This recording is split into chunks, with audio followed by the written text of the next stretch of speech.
अस्सलाम वालेकुम क्लास। ये पेज नंबर 37 पे जो क्विज़ है इसको आप लोगों ने सॉल्व करके मुझे सेंड करना है। और नेक्स्ट टॉपिक है हमारा ग्रुप 4 एलिमेंट्स, जिसका नाम है कार्बन फैमिली। ठीक है, ग्रुप 4 एलिमेंट्स को आज स्टडी करना है हमने। सबसे पहले आपके पास इनकी फिजिकल प्रॉपर्टीज़ हैं। फिजिकल प्रॉपर्टीज़ में first of all melting and boiling points हैं। तो मेल्टिंग और बॉइलिंग पॉइंट जैसे जैसे हम डाउन द ग्रुप जाते हैं डिक्रीज होते हैं। ठीक है, ये आपके पास ग्राफ बना हुआ है, आप ग्राफ को देख सकते हैं। तो आपके पास डाउन द ग्रुप आते हुए कार्बन से लेड तक आते हुए आपके पास डिक्रीज हो रहे हैं, लेकिन एक्सेप्शन है यहाँ पे टिन और लेड में। आपके पास जो बॉइलिंग पॉइंट, जो पर्पल आपके पास ब्लॉक है जो बॉइलिंग पॉइंट को शो कर रहे हैं, वो तो ग्रेजुअली डिक्रीज ही हो रहा है, लेकिन जो रेड ब्लॉक है जो मेल्टिंग पॉइंट को शो कर रहा है वो आपके पास टिन और लेड में स्लाइटली डिफर कर रहा है। लेड का मेल्टिंग पॉइंट थोड़ा सा ज़्यादा है एज कम्पेयर टू टिन। ये क्यों हो रहा है? क्योंकि जो आपके पास टिन का स्ट्रक्चर होता है वो डिस्टॉर्टेड 12 कोऑर्डिनेटरी स्ट्रक्चर होता है, जबकि लेड का प्योर फॉर्म में स्ट्रक्चर होता है। तो टिन स्ट्रक्चर में ऑलरेडी डिस्टॉर्शन होती है, जिसकी वजह से उसका मेल्टिंग पॉइंट कम होता है as compared to lead. Next आपके पास है trend from non metals to metal in the group 4 element. अब ग्रुप 4 के जो आपके पास एलिमेंट्स हैं वो आपके पास नॉन मेटेलिक से मेटेलिक करेक्टर में जा रहे हैं। कैसे? क्योंकि जैसे जैसे आप डाउन द ग्रुप आएंगे आपके पास मेटेलिक करेक्टर इंक्रीज होता जाएगा। ठीक है ना, नॉन मेटेलिक से वो मेटेलिक की तरफ आते जाएंगे ग्रेजुअली। तो कैसे आपके पास हो रहा है कि कार्बन जो है वो आपके पास नॉन मेटल है, जबकि आपके पास सिलिकॉन सम टाइम वो सेमी मेटल के तौर पे बिहेव करता है और सम टाइम वो नॉन मेटल के तौर पे बिहेव करता है, जबकि जो जर्मेनियम है वो मेटेलाइट है और टिन और लेड मेटेलिक है। ठीक है ना, और इनका जो मेटेलिक करेक्टर है वो डाउन द ग्रुप इंक्रीज हो रहा है। इंक्रीज क्यों हो रहा है? क्योंकि उसका जो अफेक्टिव न्यूक्लियर चार्ज है वो रिड्यूस हो रहा है। अफेक्टिव न्यूक्लियर चार्ज रिड्यूस हो रहा है क्योंकि इसमें जैसे जैसे आप डाउन द ग्रुप आएंगे, फॉर एग्जांपल आपके पास लास्ट एलिमेंट लेड है, तो लेड में आपके पास एफ ऑर्बिटल बी इन्वॉल्व होना स्टार्ट हो जाता है, और उसकी वजह से जो शील्डिंग इफेक्ट होता है एफ का वो सबसे कम होता है, तो उसका इफेक्टिव न्यूक्लियर चार्ज भी रिड्यूस हो जाता है। नेक्स्ट है आपके पास ऑक्सीडेशन स्टेट। ऑक्सीडेशन स्टेट कब आप देखो, ये आपके पास फिगर 13.28 में ऑक्सीडेशन स्टेट में आपके पास ये दो तरह के ऑक्सीडेशन स्टेट शो करें, एक +4 स्टेट है और एक +2 स्टेट है। जो +2 स्टेट वाला है वो आप देखें आपके पास इंक्रीज हो रहा है, जबकि +4 वाला ग्रेजुअली डिक्रीज हो रहा है। तो इसका मतलब है कि कार्बन से लेके लेड तक अगर आप देखें तो जो आपके पास फर्स्ट एलिमेंट्स हैं वो आपके पास +2 स्टेट में इतने स्टेबल नहीं होते हैं as compared to last elements जो हैं, जबकि जो फर्स्ट एलिमेंट्स हैं वो +4 में स्टेबल होते हैं, जबकि टिन और लेड +4 में इतने स्टेबल नहीं होते। कैसे? इसको हम रीड आउट करते हैं पहले। अच्छा, अभी आपके पास है इसका एक जो आपके पास फीचर है कि इसकी ऑक्सीडेशन स्टेट का +4 भी शो करते हैं और +2 भी शो करते हैं। कार्बन की तो आपने ऑक्सीडेशन स्टेट की होगी वैसे भी, कि कार्बन में आपके पास क्या होता है,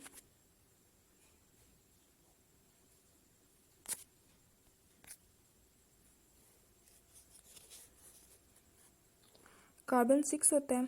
6 में 1s2 2s2 2p2। अब अगर हम इसको देखें, 2 आपके पास ये कम्प्लीटली फिल है, ये भी कम्प्लीटली फिल है। ठीक है, 2p में आपके पास 2 इलेक्ट्रॉन्स हैं और इसको कितने चाहिए, और आपके पास 4, ताकि ये 6 हो जाए। जबकि जब आप इसको 1s तो बॉन्ड में पार्टिसिपेट ही नहीं कर रहा, हमने सिर्फ शो करना है 2s2 और 2p2 को। ठीक है, यहाँ पे आपके पास 2 इलेक्ट्रॉन्स हैं,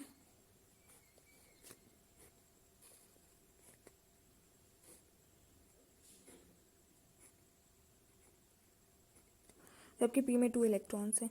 लेकिन आपके पास कार्बन क्या करता है, कार्बन अपना s में से एक्साइटेड स्टेट में एक इलेक्ट्रॉन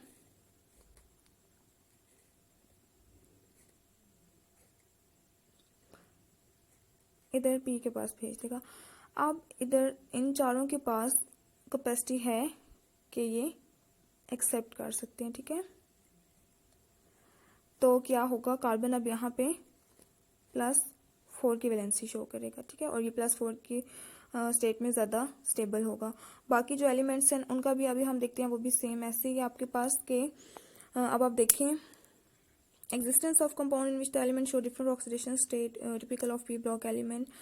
अच्छा, अब जो आपके पास कार्बन, सिलिकॉन, जर्मेनियम है, ये +4 ऑक्सीडेशन स्टेट में प्रेफर करते हैं रहना, जबकि जो टिन और लेड है वो +2 फॉर्म में रहना को प्रेफर करेंगे।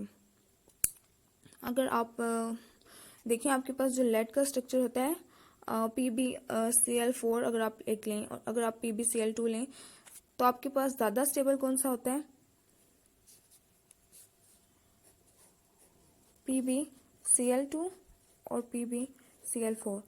तो मोस्टली आप लोग ये वाला स्ट्रक्चर पढ़ते हो PbCl2, क्योंकि ये स्टेबल स्ट्रक्चर होता है। ये PbCl4 वाला, यहाँ पे लेड को +4 करेक्टर शो करना पड़ता है, जो कि उसको सूट नहीं करता, वो इस फॉर्म में एग्जिस्ट बहुत रेयर करता है, जबकि वो मोस्टली आपके पास +2 इस फॉर्म में एग्जिस्ट करता है, PbCl2 की फॉर्म में। तो आपके पास नेक्स्ट है पॉसिबल ऑक्सीडेशन स्टेट्स। अच्छा जी, पॉसिबल ऑक्सीडेशन स्टेट वही आपके पास के ये +2 में भी रहते हैं कुछ एलिमेंट्स, और कुछ एलिमेंट्स +4 में रहते हैं।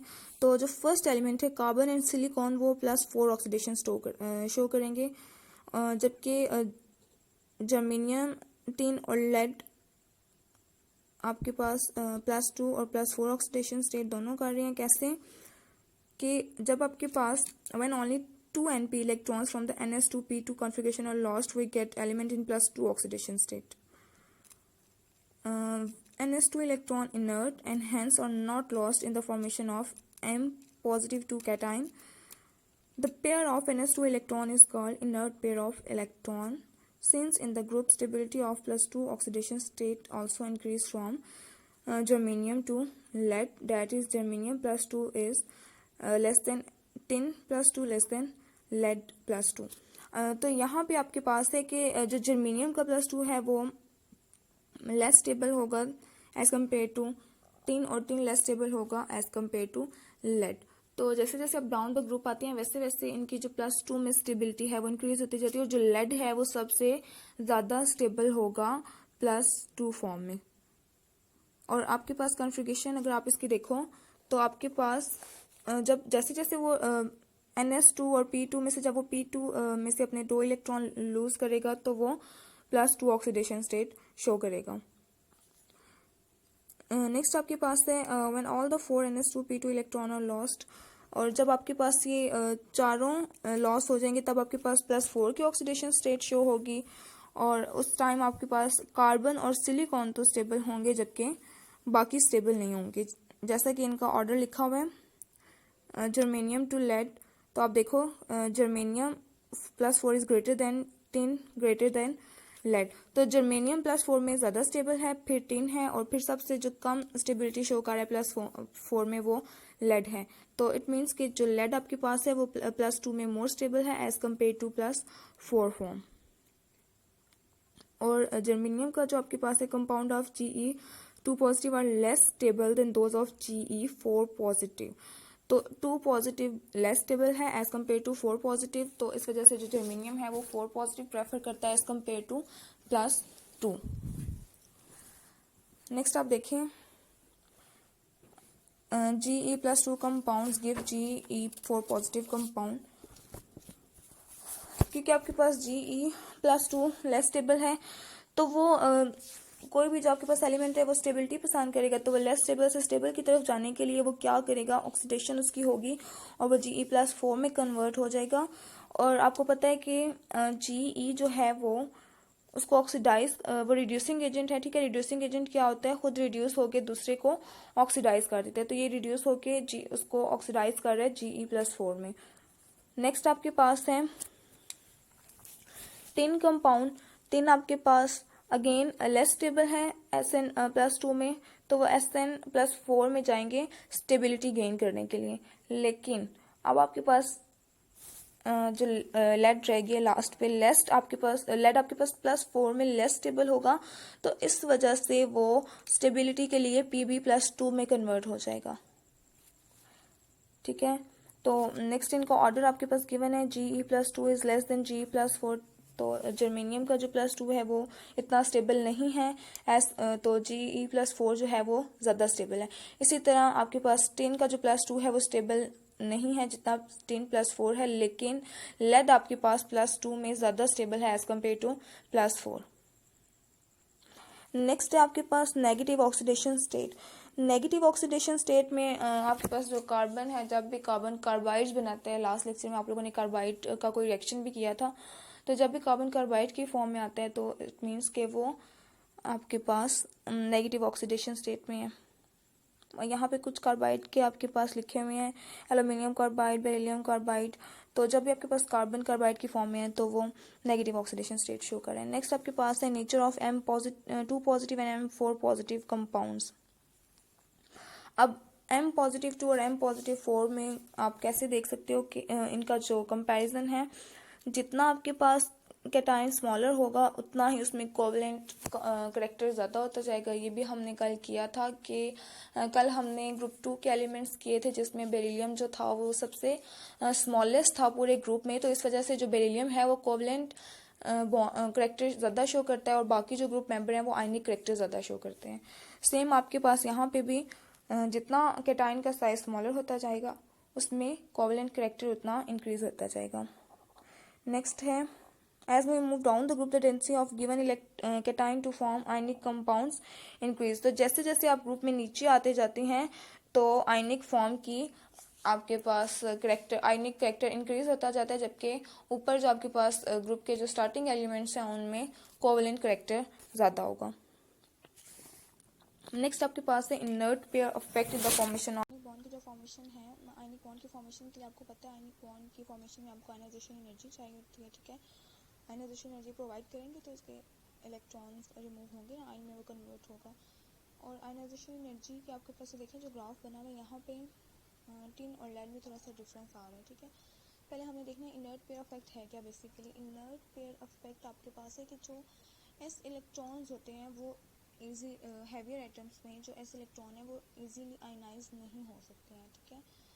तो अब आप देखो यहाँ पे जो आपके पास ग्राफ है, टिन और लेड की आयनाइजेशन एनर्जी थोड़ा सा डिफर कर रही है, लेड की थोड़ी सी ज़्यादा है एज कम्पेयर टू टिन। और इसी तरह आप नीचे आए फिगर 13.34 आयनाइजेशन एनर्जी का जो ग्राफ है, यहाँ पे भी आपके पास लेड की स्लाइटली डिफर कर रहा है टिन से, लेड का थोड़ा ज़्यादा ionisation energy as compared to tin. जबकि वैसे नॉर्मली हम क्या कहते हैं कि जैसे जैसे हम डाउन द ग्रुप आते जाते हैं आयनाइजेशन एनर्जी उतनी ही डिक्रीज होती जाती है, ठीक है। बाकी सारे इस ट्रेंड को फॉलो कर रहे हैं एक्सेप्ट लेड।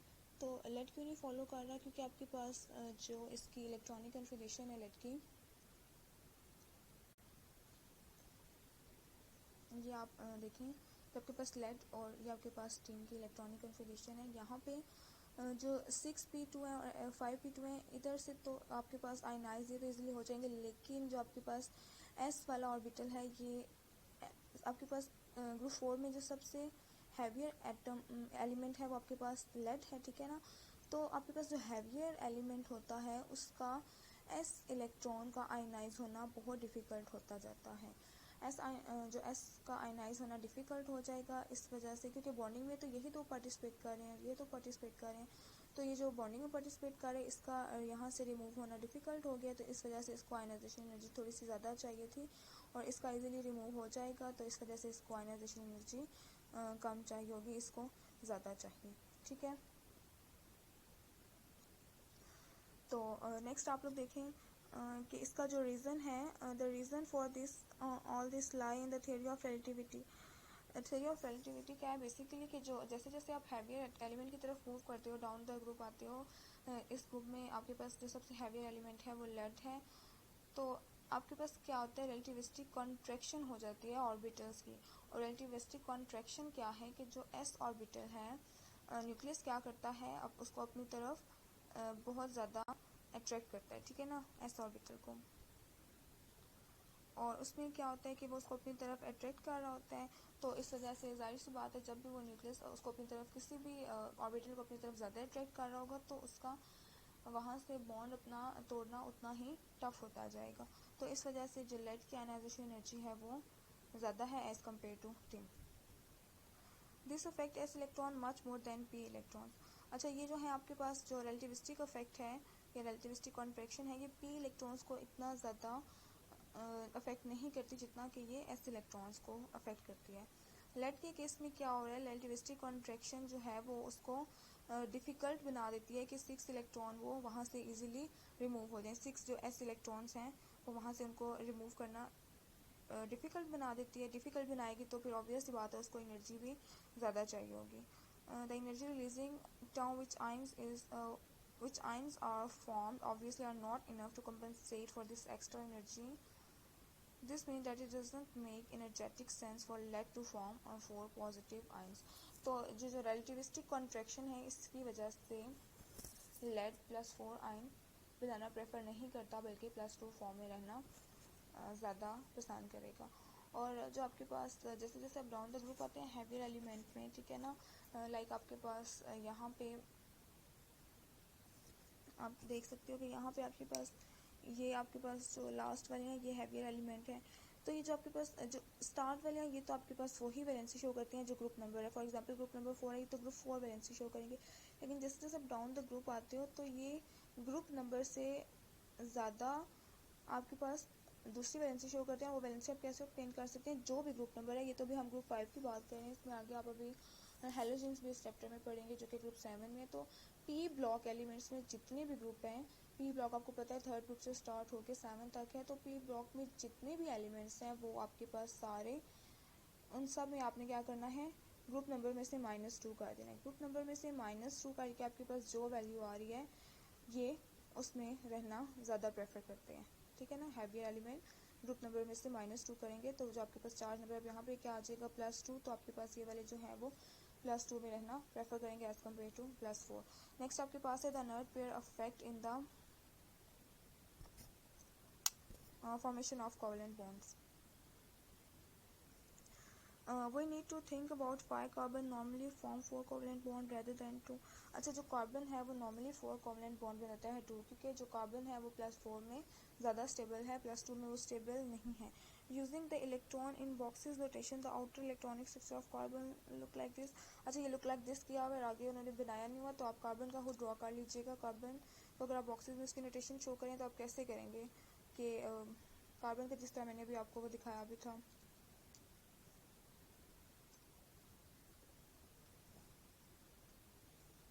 ये आप लोगों ने ना इस तरह कार्बन को खुद ही ड्रॉ कर लेना, ठीक है। नेक्स्ट आपके पास है there are only 2 unpaired electron before carbon form bond दो it normally promote one of s electron to the empty. क्योंकि आपने अभी मैंने आपको ये पहले भी करवाया है कि अगर आप वैसे देखो तो वैसे आपके पास कार्बन में 2 अनपेयर्ड इलेक्ट्रॉन है, ठीक है ना, अनपेयर्ड इलेक्ट्रॉन है। लेकिन फिर आपके पास एक्साइटेड स्टेट में क्या होता है कि कार्बन जो अपना 2s का एक इलेक्ट्रॉन है वो एक p में ट्रांसफर कर देता है। तो अब आपके पास 4 अनपेयर्ड इलेक्ट्रॉन हो गया। 4 अनपेयर्ड इलेक्ट्रॉन है तो ये किसी भी आपके पास कोई भी शेयर कर लेगा। फॉर एग्जांपल हाइड्रोजन, या आप एग्जांपल ले सकते हो कि यहाँ पे 4h अपने साथ अटैच करके उनके साथ कोवलेंट बॉन्ड बना के ये CH4 की फॉर्म में एग्जिस्ट करेगा, ठीक है।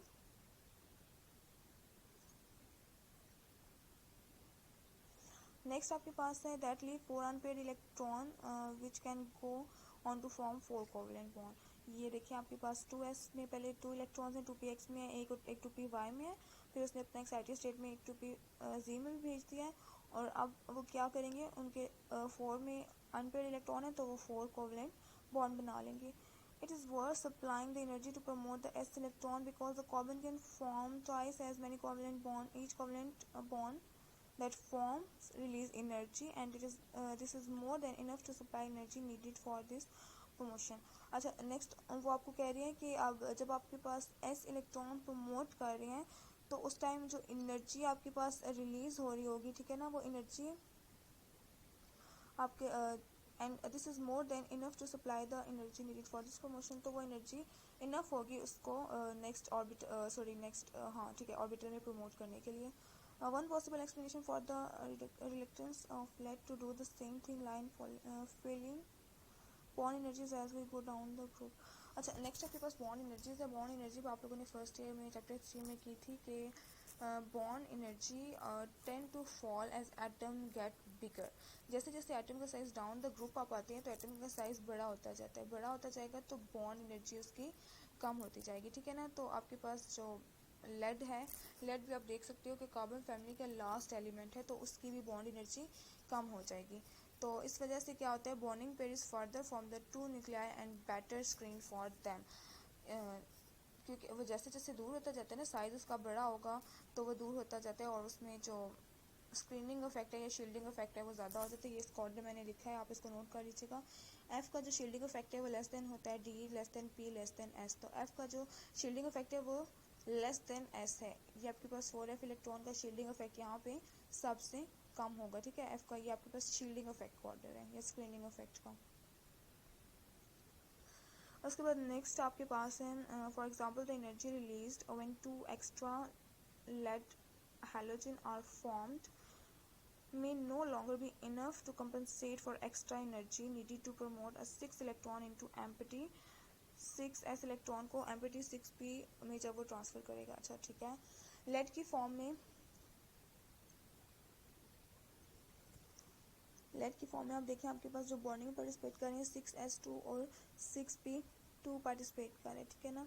तो वो अब जब आप इसको कार्बन की तरह अगेन ओपन करके लिखोगे, एस में 2 इलेक्ट्रॉन्स हैं और पी में आपके पास 2 इलेक्ट्रॉन है, तो एस को आपने एक को यहाँ पे ट्रांसफ़र कर देना है। तो फिर अब जिस तरह हमने कार्बन में उसको यहाँ ट्रांसफ़र किया था, तो हमारे पास जो एनर्जी रिलीज हुई थी वो इतनी इनफ थी कि वो उसको इजीली ट्रांसफ़र कर सकती थी, जबकि लेड के केस में ऐसा नहीं हो रहा। This would be made worse of course if the energy gap between the 6s and 6p orbital was increased by the relativistic contraction of the 6s orbital। तो relativistic contraction जो है वो बेसिकली इनर्ट पेयर की वजह से हो रही है। तो इसको इनर्ट पेयर को आप लोग एक दफ़ा अच्छे से कर लीजिएगा, इतना काफ़ी आज के लिए।